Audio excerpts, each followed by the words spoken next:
ballanqaadkii u dambeeyay ee reer bani Israa'iil eebba wuxuu leeyahay maanta idinka ayaa dhulkii barakaysnaa gacanta ku haya oo dadkii kale oo dhan ka awood batay haddaba haddii aad awoodda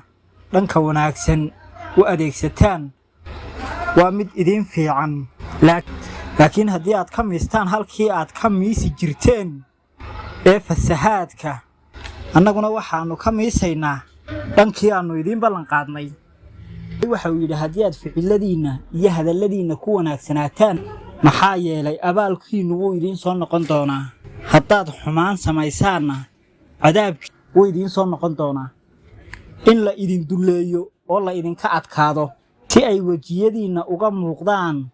raadad cay iyo ceeb ah oo ay idin soo galaan oo ay baytulquduska burburiyaan sidii ay markii horreysay u burburiyeen ee ay gebi ahaanba u baabiiyeen wax kasta oo gacantooda ku soo dhacay